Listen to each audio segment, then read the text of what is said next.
The headlights of oncoming cars blinded me on the deserted highway, while the radio quietly played something from the 90s. I was driving home after another exhausting day, barely holding back the urge to pull over and just sit in silence. The phone, resting on the passenger seat, suddenly vibrated, pulling me out of my monotonous thoughts. The name on the screen made me smile. Brian. Hi, I answered, trying to hide the weariness in my voice. Hey! His voice was full of joy, even a childlike excitement.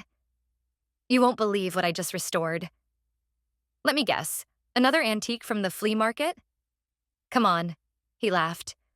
It's an old projector. Can you imagine? The real deal.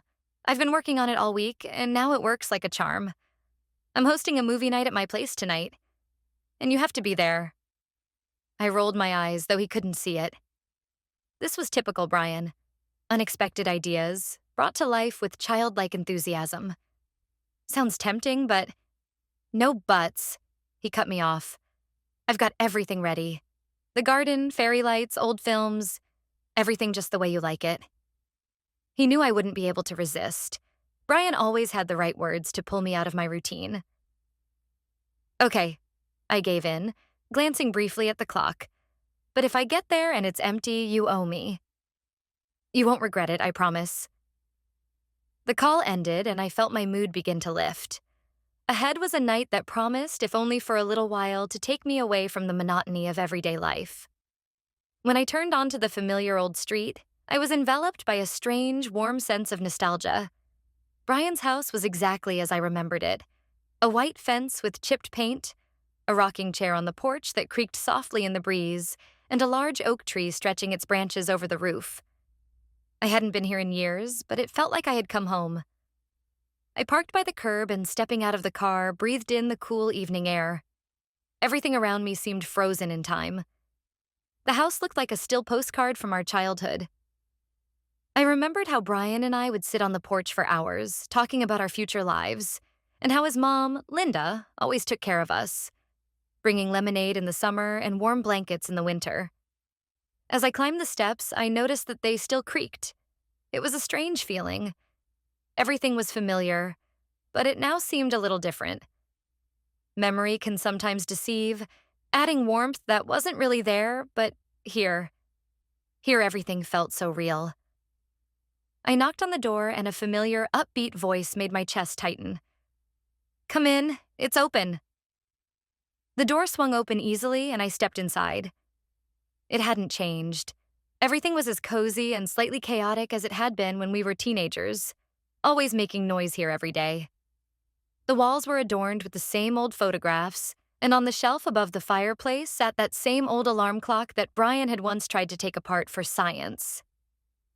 A wave of memories washed over me, but now they mixed with something new. A light, anxious anticipation.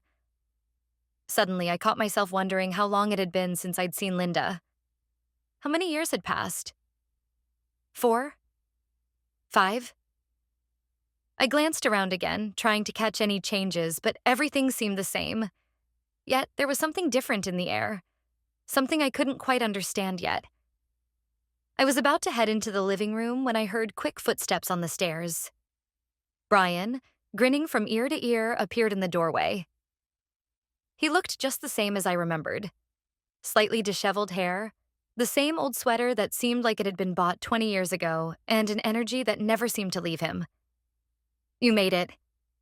He stepped forward and gave me a big hug. I'm so glad you could come. Well, you kind of twisted my arm, I replied with a smile. But honestly, I'm glad I came. We sat down on the couch, and Brian immediately started talking about the projector like it was the greatest thing he'd discovered in years. His enthusiasm was contagious, and I found myself starting to relax. But suddenly his face changed. He slapped himself on the forehead. Shit, I totally forgot, he exclaimed. I need to drop something off for Kelly. She's at a friend's on the other side of town. Kelly? Your sister? Yeah. He grinned at me with a sheepish look. She asked me to bring her a few things, and I promised I would. It'll take an hour, maybe 2. Well, I raised an eyebrow. You invite me over for a movie and then you're leaving? Don't worry. He waved it off. Mom's home. You haven't seen her in ages, right? You can catch up while I'm gone. His words caught me off guard. Ages? That was an understatement. I hadn't seen Linda since I finished school, and now the thought of suddenly being alone with her felt a little strange. Listen, if it's inconvenient for you, then... He started, noticing my hesitation. No, it's fine. I cut him off, trying to hide my uncertainty. Go ahead. I'll wait. Great. He grabbed his bag and headed for the door. I'm sure you'll have a great time. She's into some new hobby right now. She'll probably talk your ear off all night. With those words, he disappeared through the door, and I was left standing in the empty living room. For some reason, my heart started beating a little faster. I made my way toward the kitchen, where I could hear the soft clink of dishes. As soon as I walked in, I saw her. Linda was standing at the table, bent over a baking sheet of cookies. She looked up when she noticed me, and her face lit up with a soft smile. Oh, it's you, she said, wiping her hands on a towel. I haven't seen you in ages. Very long, I nodded, feeling a bit awkward. She gestured for me to sit. Everything in her movements was calm, confident, but there was an unexpected softness to them. So, tell me, how have you been? She asked, sitting down across from me and looking at me with curiosity. I opened my mouth to respond, but there was still that sense of strangeness in the air, as if something was going to go wrong that evening, but I couldn't quite figure out what. Linda looked different from how I remembered her. Her hair was shorter now, with a hint of gray, and in her eyes was a calm confidence I hadn't noticed before. She seemed older, but not in a bad way. More like someone who had been through a lot and accepted it. You look great, I said, trying to hide my awkwardness. Oh, stop flattering me, she smirked, waving a hand. I know I look like someone who's spent their whole life in the kitchen. On the table was already a plate of warm cookies, and she nudged it closer to me. Try one. Still hot from the oven. I picked up a cookie, and the smell of cinnamon instantly took me back to the times when I'd come here after school and was greeted by her culinary masterpieces. The taste was just as good as I remembered. It's just as delicious as it used to be. I smiled, feeling nostalgia wash over me. Thank you, dear. She leaned back in her chair, watching me intently. You haven't been here in a long time? The last time, I think, was before graduation? Yeah, I nodded, struggling to swallow the lump in my throat. A pause hung in the air, but it wasn't awkward. It was as if Linda had given me time to get reacquainted with this place. Did Brian tell you about his new hobby? She asked, getting up to grab cups for tea. The projector? Yeah, he sounded like he'd won the jackpot. She laughed as she placed a steaming cup of tea in front of me. He just loves old things. That projector was literally falling apart, but he put his heart into it. Now everything's ready in the garden for the viewing. Want me to show you how it works? I nodded, and she gestured for me to follow her. Her calmness slowly began to settle over me as well. We went out through the back door, and I saw the fairy lights draped across the garden, softly illuminating the space. A large screen stood in the center of the lawn, surrounded by chairs and blankets. The place looked truly magical. Linda showed me how to set up the projector. She explained it with such focus that I found myself thinking that her calm voice seemed to lull my anxieties away. Together, we picked an old black and white film, and when the screen came to life, she smiled. See? Nothing complicated.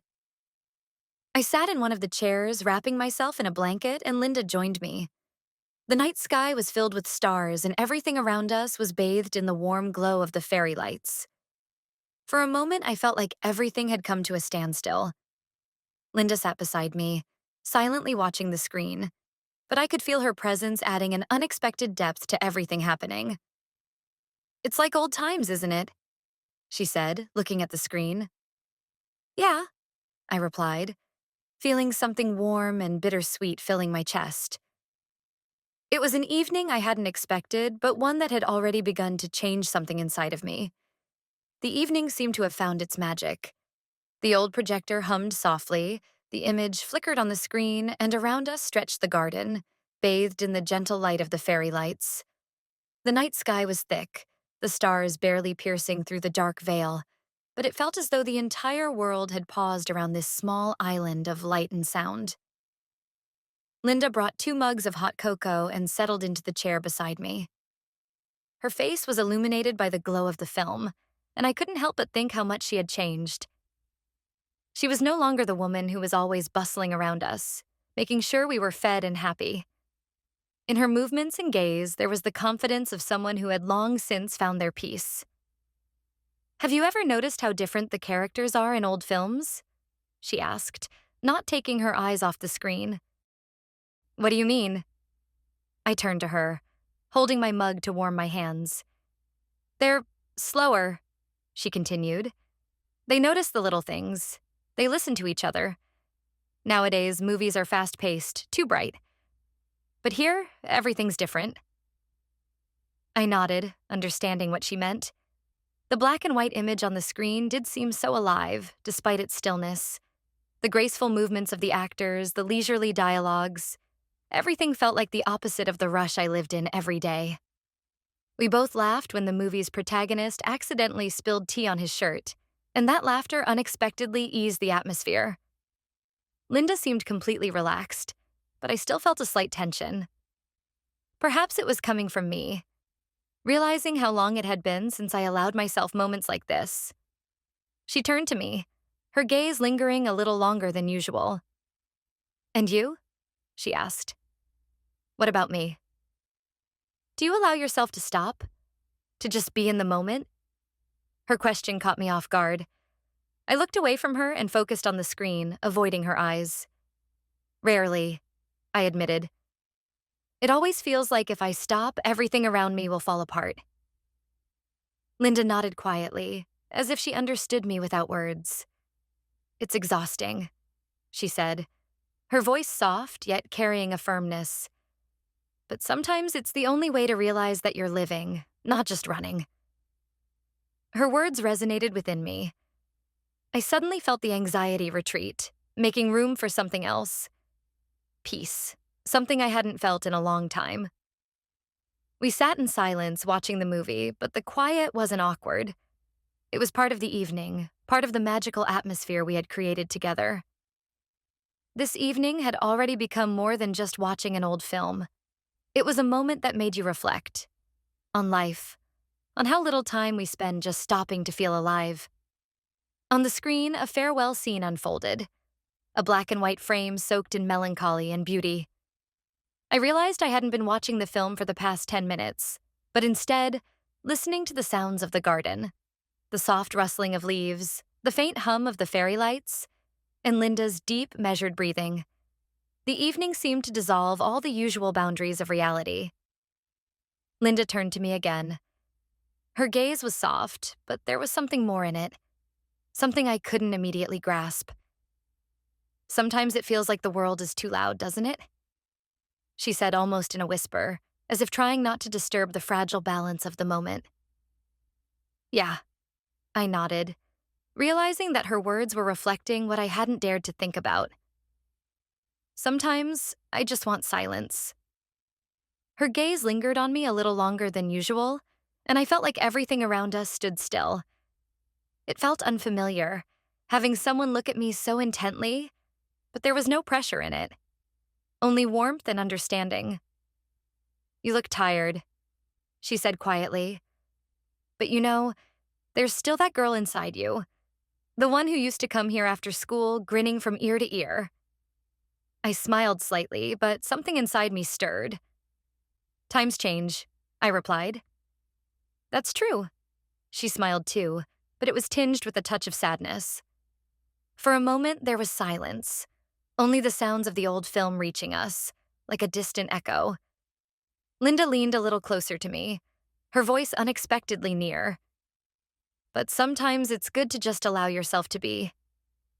Before I could respond, she gently kissed my cheek. It was almost an imperceptible, brief gesture, like a soft gust of wind passing by, leaving something meaningful in its wake. I froze, unsure how to react. "Sorry," she said, pulling away. "That was impulsive." but there was no embarrassment or regret in her eyes. She looked at me as someone who had made a decision and was ready to accept it. I didn't know what to say. Inside, I was overwhelmed with emotions, but instead of pushing away or turning away, I simply stayed sitting beside her, looking forward at the screen. Words were unnecessary. That moment would stay with us forever, even if we never brought it up in conversation. Linda leaned back slightly, lowered her eyes, and returned her focus to the film. I sat there, feeling a new silence growing inside me. A silence not of anxiety, but of acceptance. The gravity of the moment began to dissipate as soon as the sound of an approaching car reached us from the distance. The headlights flickered through the branches of the trees, illuminating the garden. Linda quickly straightened up in her chair, her gaze calm, but I noticed her hands clenched in a gesture that betrayed her unease. "Brian's home," she said quietly, as if nothing had happened. But it was hard for me to accept this fact so easily. I felt my heart beat faster, and inside, everything seemed to flip upside down.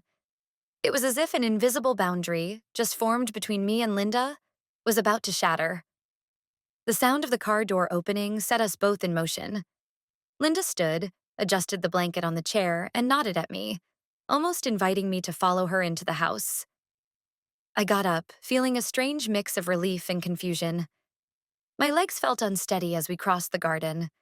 The door to the house opened, and Brian appeared. His face was glowing with energy, as always. He was in his element. It seemed like neither the bustle nor the fatigue had any effect on him. "So, how's it going?" he asked cheerfully, setting a bag down on the table. "Great," Linda replied with the same calmness she had all evening. She turned to him, smiled, and there wasn't a hint of tension in her voice. I stood a little to the side, trying to appear as natural as possible, but my head was buzzing with thoughts, as if every word I said could give away what had just happened. "Did you make it?" Linda asked, distracting Brian from me. "Yeah," Kelly was thrilled, he said, taking off his jacket and tossing it over the back of a chair. "What about you guys? Have you started?" "Yes," Linda replied, nodding toward the garden. "We watched one film." "Oh, really?" He turned to me. "How was it?" "Mom didn't make you watch some creepy art house thing." "No, it was great." I managed to force a smile. My voice faltered on the last word, but Brian didn't seem to notice. He was too engrossed in his story about meeting with his sister, and Linda was too experienced to let anything slip about her emotions. But I could tell she was a little tense too. Her gestures were slightly more cautious than usual, and her gaze seemed a bit detached. I sat, listening to Brian talk about his plans for the next film, and all I could think about was how long I would be able to keep up the appearance of normalcy. At that moment, Linda went to the kitchen, and I suddenly found it hard to breathe. Although her presence had been calming me all evening, now it felt like part of a secret that kept me from relaxing. Brian seemed so carefree, so content, that a wave of guilt washed over me. But I still couldn't fully process what had happened in the garden. Linda returned with the teapot, her face once again completely calm. She poured tea for everyone, and when our gazes accidentally met, I noticed a slight flicker of understanding in her eyes. She knew I needed time, and it seemed she was ready to give it to me. Brian, as always, didn't notice anything unusual, and while he continued telling another story, I tried to focus only on his words. But the tension, the invisible thread connecting me and Linda, still lingered in the air. It was late in the evening. Brian had gone upstairs. He said he wanted to get some old films for the next screening, and suggested that Linda and I wait in the kitchen. I tried to maintain an air of calm, but inside my mind was still churning, processing the events of the evening. Linda began washing the dishes, habitually rinsing the mugs in the sink, while I sat at the table, absent-mindedly twirling a spoon in my hands. The silence between us was tense, but she took the first step, turning toward me. "Listen," she began, her brow slightly furrowed. "I think we need to talk."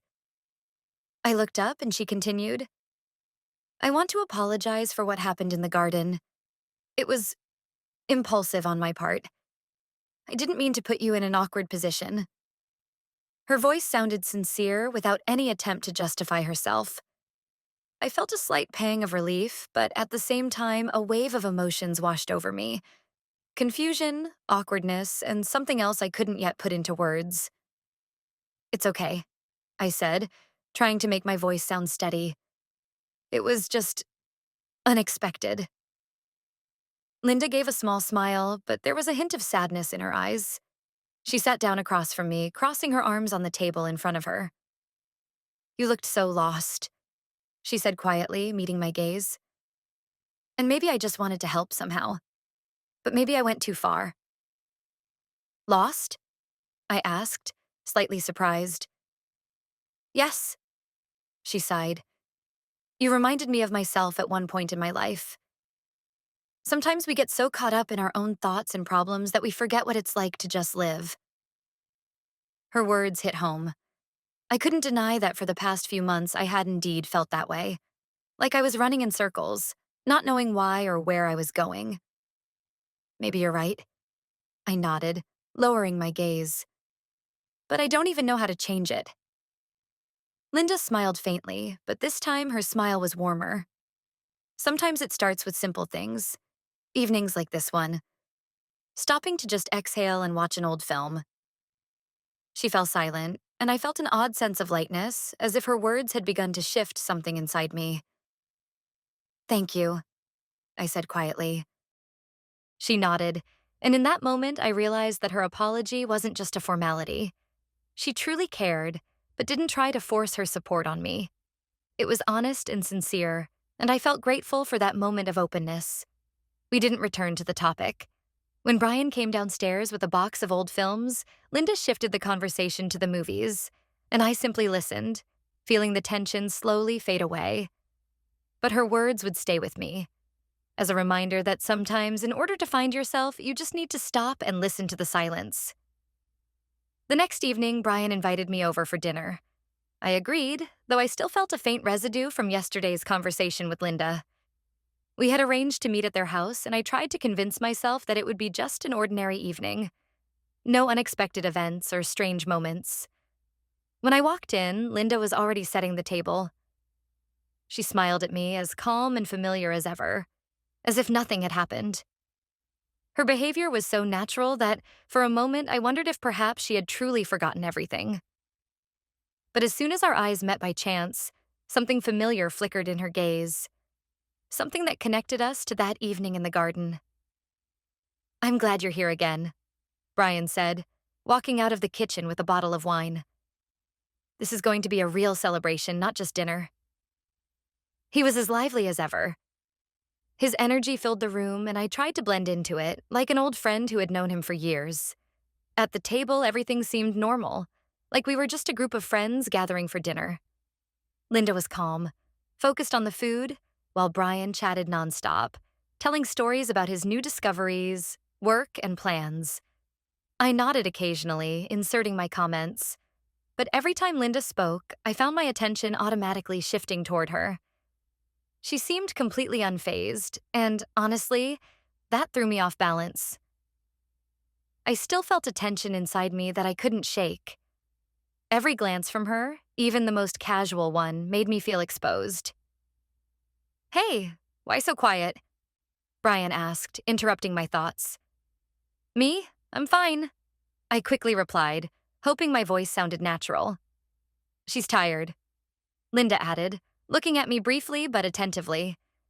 "She's had tough days at work." "Oh, then you definitely need to relax." Brian winked, raising his glass. "Here's to forgetting about the hustle and bustle for at least one evening." "To that," I agreed, but I still felt tight inside. The dinner continued, and I tried my best to act naturally, but every time Linda glanced in my direction, I caught myself breathing a little faster. It wasn't exactly tension. It was more like the realization that we both knew something that Brian would never know. At one point, I thought, maybe that's for the best. Everything that happened will remain our secret. But that thought didn't bring relief. It only added weight. When dinner was over, Brian eagerly started collecting the dirty plates, and I stayed at the table, watching as Linda helped him. She glanced at me, her look brief but calm, as if she wanted to say, "It's okay. We'll manage." I caught myself starting to believe that too. But was it for my sake? Or was it to keep this from ruining our friendship with Brian? The question remained unanswered, and I knew I'd have to search for the answer myself. A few days later, I returned to Brian's house. The reason was simple. I had forgotten my bag, and he asked me to come by to pick it up. But honestly, that was just an excuse. Since dinner, I had felt the need to talk to Linda.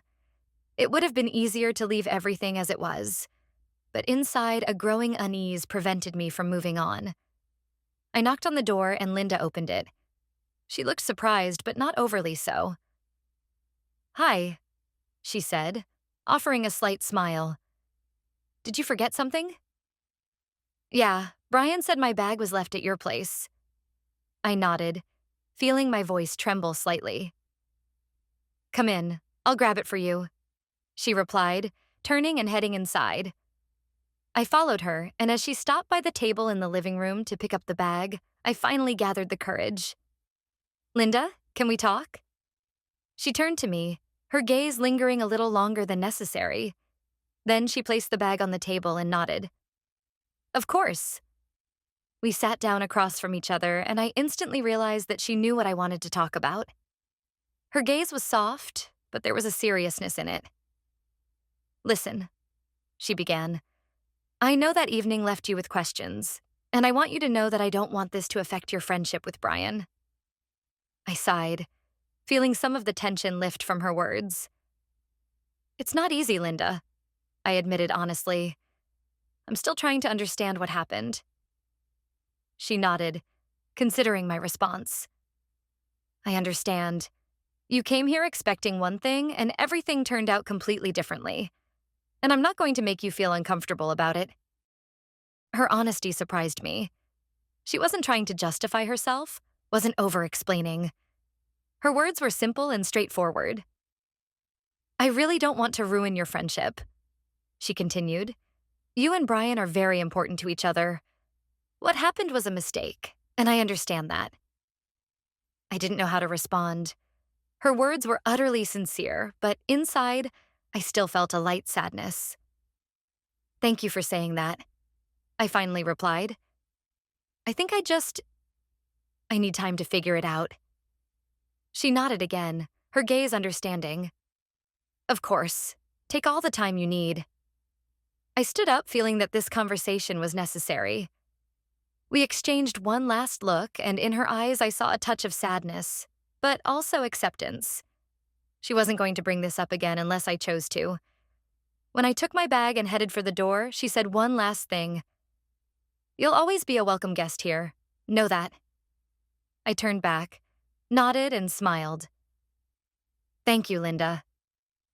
I left the house feeling a strange sense of relief. The conversation left me with a feeling of closure, but also a gentle emptiness. Everything had changed, and perhaps it would never be the same as before.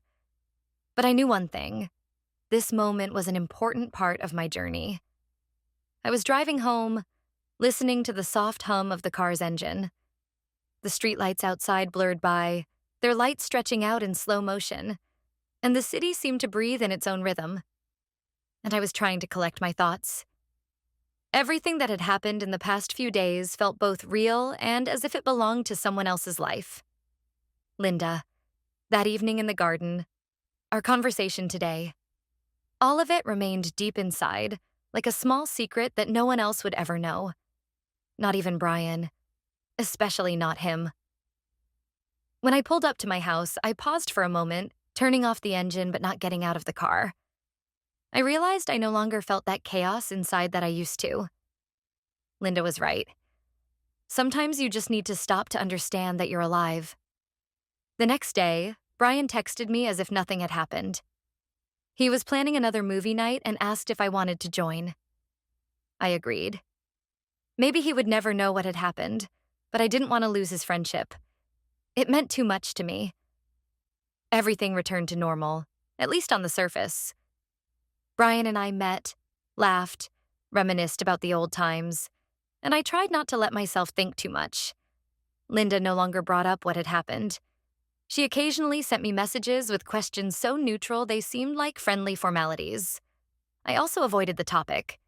It was in the past, like a photo tucked away in a drawer, rarely taken out, but always there, reminding me of something that once was. Sometimes I would think about that evening under the stars, about the film, about the words she said that night. It wasn't something wrong or troubling, more like a reminder of how much we lose by getting stuck in our thoughts and fears, of how important it is sometimes just to stop and feel the taste of life again. Now, I looked at Brian a little differently. I felt guilty for the fact that there was something he didn't know, but that guilt gradually gave way to understanding. We all have our secrets, and not all of them need to be shared. Life went on. Work, meetings with friends, rare hangouts at Brian's place. All of it made up the familiar, understandable picture. But that evening stayed with me. It became part of me, quiet but significant. Sometimes I would look at the stars and remember that moment in the garden. It wasn't a mistake. It was a reminder that we're all in some way lost, searching for answers, searching for ourselves. And perhaps the most important moments in life are the ones we can't explain, but they help us move forward.